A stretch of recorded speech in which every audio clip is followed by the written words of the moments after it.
Hi hello అందరికీ నమస్కారం. నేను మీ Priya. Welcome back to Aadya media. ఈ రోజు మనతో ఏపీ పాలిటిక్స్ గురించి డిస్కస్ చేయడానికి శ్రవణ్ కుమార్ గారు ఉన్నారు, సీనియర్ జర్నలిస్ట్. ఆయనతో మాట్లాడదాం. నమస్తే సార్. నమస్తే అమ్మా. ఏపీలో రాజకీయాల గురించి మాట్లాడాలంటే అసలు రాజకీయ నాయకుల్ని ఒక రాజ్యాన్ని పరిపాలించడానికి ఎన్నుకుంటున్నామా లేకపోతే సవాళ్ళు విసరడానికి ఎన్నుకుంటున్నామా అనేది నాకు అసలు బొత్తిగా అర్థం కావట్లేదు సార్. పవన్ కళ్యాణ్ గారు అయితే అసలు వరుస పెట్టి సవాళ్ళు విసురుతున్నారనమాట. ఆయన చేయాల్సిన పని ఏంటి? ప్రజా సంక్షేమం కోసం నేను పోరాడతానని చెప్పాలి. అందుకనే వారాహి యాగం స్టార్ట్ చేశారు. మొన్న చంద్రశేఖర్ రెడ్డి గారు సవాల్ విసిరారు, గంటలో నువ్వు దమ్మున్నోడు అయితే నా మీద పోటీ చేయనేసి. దానికి ఈయన ఏమన్నారు, నేను ఎక్కడ పోటీ చేస్తానో చెప్పను కానీ నీకు ఒక్క సీట్ కూడా రానివ్వనన్నారు. ఇప్పుడు మళ్ళీ భీమవరంలో కూడా వైఎస్ఆర్సీపీకి ఏపీలో ఒక్క సీట్ కూడా రానివ్వను, సవాల్ విసురుతున్నాను, నా వ్యక్తిగత విషయాల్లోకి వస్తే అసలు బాగోదు అంటూ మాట్లాడారు. ఈయన సవాళ్ళు విసిరే పనిలోనూ అంటే ఇంకా ప్రజల గురించి ఎవరు పట్టించుకుంటారు? సో అసలు ఇదేంటి? అసలు పవన్ కళ్యాణ్ గారి మీద మీ ఒపీనియన్ ఏంటి? ఈ సవాళ్ళ గురించి మీరేమంటారు? పవన్ కళ్యాణ్ అతను ఒక నట వారసత్వం నుంచి వచ్చినటువంటి వ్యక్తి. అంటే ఆల్రెడీ వాళ్ళ అన్నగారు అయినటువంటి చిరంజీవి గారు ఒక మెగాస్టార్గా ఉండబట్టి, సో ఆ వారసత్వం వలన, ఆ కుటుంబం ఉన్నటువంటి నేపథ్యం వలన, వాళ్ళకు ఉన్నటువంటి క్రెడిబిలిటీ వలన ఈయన ఒక నటుడిగా ఒక ఛాయిస్ వచ్చింది. మనం సహజంగా రాజకీయాల్లో కానీ సినిమాల్లో కానీ వారసత్వం వల్ల ఛాయిస్ వస్తుంది. అంటే ఒక ఛాయిస్ వచ్చింది, దాన్ని నిలబెట్టుకోవాల్సిన బాధ్యత మళ్ళీ వీళ్ళది. ఆ విధంగా ఛాయిస్ వచ్చినటువంటి పవన్ కళ్యాణ్ గారు మొదటి చిత్రం సో వాట్ యావరేజ్ నడిచిన దీనక్రమేణగా కొంచెం సేమ్ నటలో పరిపూర్ణత తీసుకొచ్చుకుంటూనే కథ ఎన్నుకున్నటువంటి కథల్లో కూడా పరిపూర్ణతతో వచ్చి డే బై డే 1/1 సినిమాతోటి మహా స్టార్గా ఎదిగి ఒక పవర్ స్టార్ రేంజ్ బిరుదు తీసుకొని సినిమా పరంగా పరిపూర్ణత సాధించిన వ్యక్తి అని చెప్పవచ్చు. అది నటన పరంగా స్క్రీన్ థియేటర్లో చూసే స్క్రీన్ పరంగా సినిమా పరిభాషలో చెప్తే అతను ఒక పరిపూర్ణత అంటే పరిపూర్ణతకు చాలా అర్థం ఉన్నప్పటికీ ఒక పూర్ణత ఉన్నటువంటి వ్యక్తిగా మనం చెప్పవచ్చు. సో నటన విషయంలో కానీ ఆ సినిమా విషయంలో కానీ మనం ఎలాంటి విమర్శలు చేయడానికి కూడా అవకాశం ఉండదు, పెద్ద అవసరం లేదు. సో సినిమా ఒక సినిమా హిట్ అవుతుందో, సినిమా పోతుంది, ఆ కథా రూపంలో ఏదో ఒక మార్పు ఉంటుంది. కానీ ఎప్పుడైతే పవన్ కళ్యాణ్ గారికి రాజకీయాల్లోకి వచ్చాడు, అక్కడి నుంచి ఆయన ప్రజల వస్తువు అయిపోయాడు. అందులో ఆయన పరిపక్వత లేకపోవడం, రాజకీయం అంటే ఆయన ఒక్కడే కాదు, ఆయనతో పాటు పరివారం ఉంటుంది. ఆ పరివారం అందరూ కూడా వాళ్ళు చేసిన తప్పులు కూడా ఈయన మీదే బాధ్యతలు పడుతుంది. సో ఆయన రోజుకు ఈ పార్టీ విధానాల ఒత్తిడి గురైపోయాడు. అతను విలువలు లేకుండా పోతున్నాడు, పరిపక్వత లేక ఏం మాట్లాడాలో తెలుస్తున్నాడు. అంటే కొంచెం ఏంటి కన్ఫ్యూజ్లో ఉన్నాడు. ఈ రోజుకి కూడా కన్ఫ్యూజ్డ్ ఉన్నాడని చెప్పాలి. రాజకీయంగా తను ప్రజలకు మంచి చేయాలని వచ్చిన వ్యక్తి. ఎందుకంటే ఆయన రాజకీయాల ప్రమేయం లేనప్పుడే ఎంతోమందికి దానాలు చేసిన వ్యక్తి, ఆర్థిక సహాయం చేసిన వ్యక్తి, సో కొంతమందికి చదివించిన వ్యక్తి. ఈ రక్తదాన శిబిరాలు అనుకో రకరకాల విషయంలో ప్రజల కోసం ఏదో ఒక మంచి సేవా కార్యక్రమం చేసిన అంతవరకు సంతోషం. సో ఆ స్ఫూర్తితో ఇంకెక్కువ ఆయన ప్రజలకు ఏమైనా సేవ చేయాలి, ప్రజలకు మంచి జరగాలని దృక్పథంతో రాజకీయాలు వచ్చిన వ్యక్తి. వాటి గురించి ఏకీకృతమైనటువంటి కాన్సన్ట్రేషన్ చేయకుండా ఎట్లాగైనా పదవి ఎట్లయినా ముఖ్యమంత్రి అవ్వాలి, ఎలాగైనా గెలవాలి. ఎందుకు ఇప్పుడు ఆయన మీద ఒత్తిడి పెరిగింది. ఆయన మీద ఆడుకోకుండా ఒత్తిడి ఏంటంటే అసలు నేను గెలవలేదు. ఎన్నిసార్లు చూసినా కూడా గెలవలేదు, పోటీ చేసినా. ఒకసారి పోటీ నుంచే పార్టీ పెట్టాడని అప్పుడు పోటీలోనే లేడు. సో ఇంకొకసారి ఇతను 2 దిక్కుల పోటీ చేసినా ఓడిపోయాడు. ఒక ముఖ్యమంత్రి కావాల్సిన అభ్యర్థి అన్నప్పుడు ఆయన స్వతహాగా వ్యక్తిగతంగా ఓడిపోవడం అనేది ఒక పరువుతో సంబంధించిన విషయం. సో గెలిచి తీరాల్సిన అవసరం ఏర్పడింది ఆయనకు. దాంతోపాటు ఆయన ముఖ్యమంత్రి కావాలని ఒక తహాతో బాగా ఆలోచన పెరిగింది. గతంలో ఎప్పుడు కూడా ముఖ్యమంత్రి అవుతాను, ముఖ్యమంత్రి కావాలని ఎప్పుడు కూడా ఆయన మీటింగ్లో లేదు. కానీ ఇక్కడ రాజకీయ ఎన్నికల దగ్గర పడుతుంటే ఆయన మీద ఒత్తిడి పెరుగుతుంది. సో ఆయన కన్ఫ్యూజ్లో ఉన్నాడు, లేదా ఆయననే గైడ్ చేసేవాళ్ళు రాంగ్ గైడ్ చేస్తున్నారు.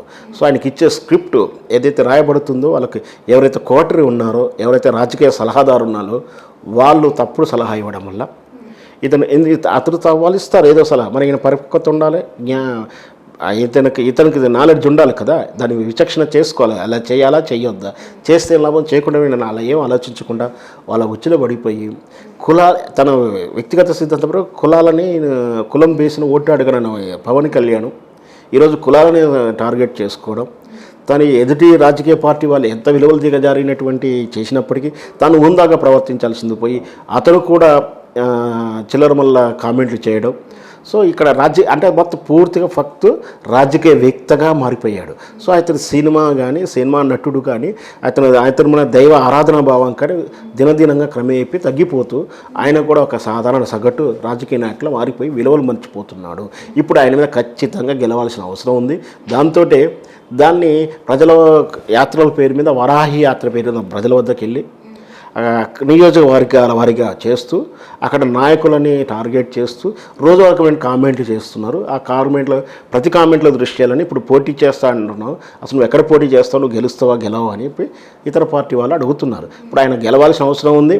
ముఖ్యమంత్రి అవుతావా లేదా అని వేరే విషయం, ముందు ఎక్కడ పోటీ చేస్తావో చెప్పని వాళ్ళు వైఎస్ఆర్ పార్టీ నుంచి అడిగిన ప్రశ్న అది.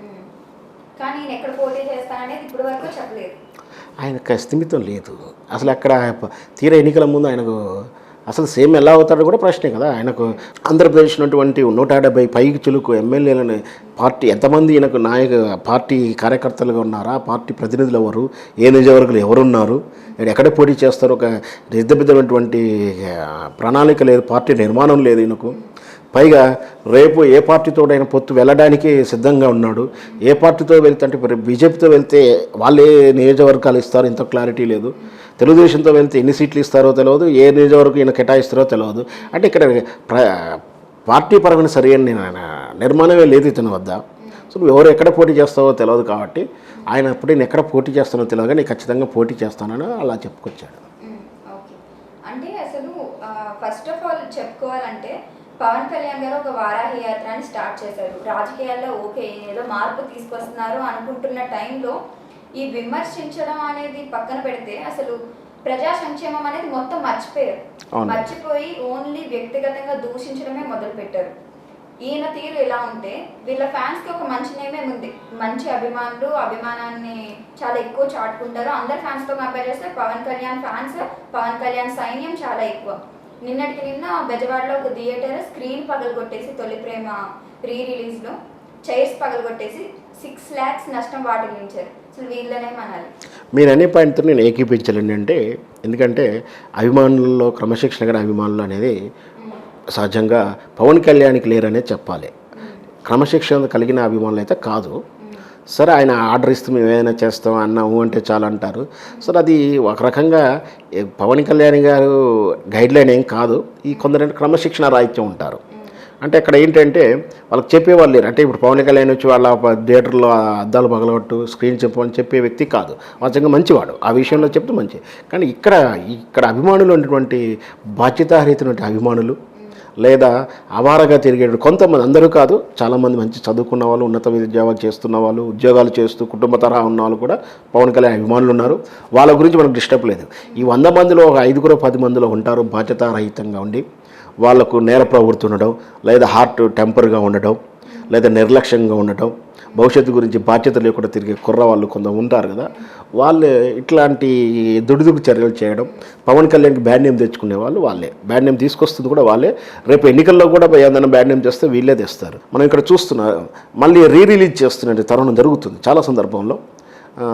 పాత సినిమానే ఆ సందర్భాన్ని బట్టి, ఆ క్రేజ్ని బట్టి, లేదా 10 yearsకి ఒకసారి, అంటే ఆ సినిమా రిలీజ్ అయ్యి 10 ఏళ్ళు అయినప్పుడు, లేదా ఏమి గ్యాప్ ఉన్నప్పుడు, లేదా ఇంకేదో రకమైన సందర్భం వచ్చిన వాళ్ళ ఆ తరహా హీరో బర్త్డే వచ్చినప్పుడు ఏదో రకంగా వాళ్ళ తాలూకు చెందినట్టుగా హిట్ అయినటువంటి సినిమాలు మళ్ళీ రిలీజ్ చేయడం అనేది ఈ మధ్యకాలం చూస్తూనే ఉన్నాం. సో అందులో భాగంగా తొలి ప్రేమ సినిమాని నిన్న విజయవాడలో మళ్ళీ ప్రదర్శించడం, మరి ఎక్కడ వాళ్ళకి ఇబ్బంది అనిపించిందో కానీ అదేంటి ఆనందంలో, అత్యుత్సాహ ఆనందంలో చిందులేస్తూ మనం చూస్తుంటాం. కొన్ని సందర్భాల్లో మాస్ ఇమేజ్ ఉన్న హీరోలకు ఆ పాట వస్తున్నప్పుడు ఆ థియేటర్ స్క్రీన్ దగ్గర జనరల్గా అక్కడ ఉండేది కూడా కొంచెం మాస్ ప్రేక్షకులే ఉంటారు. అంటే టికెట్ 10 రూపీస్ టికెట్ అట్లా మాస్ ఇమేజ్ ఉన్న వాళ్ళే ఉంటారు. వాళ్ళైనా సరే, క్లాస్ వాళ్ళైనా సరే ఆ పాట టైంకు అక్కడికి వెళ్ళి ఆ థియేటర్ డయాస్ మీద డాన్స్లు వేయడం, పేపర్లు చల్లడం అన్నీ చూస్తూ ఉంటాం. కానీ అక్కడ శృతి మించింది కాస్త ఆ స్క్రీన్ మీద పడి స్క్రీన్ చింపుకోవడం అనేది అంటే ఇక్కడ ఎవరైతే అభిమానిస్తున్న నాయకుడు అక్కడ కనిపిస్తున్నాడో వాళ్ళ దైవంగా భావించే పవన్ కళ్యాణ్ ఆ స్క్రీన్ మీద కనిపిస్తుంటే దండం పెట్టుకోవడం, ఏదో చేసుకోవాల్సిన పోయి ఆ పిచ్చి ముదిరి ఆ స్క్రీన్ చింపడం అనేది రాక్షసానందం అని చెప్పాలి మనం.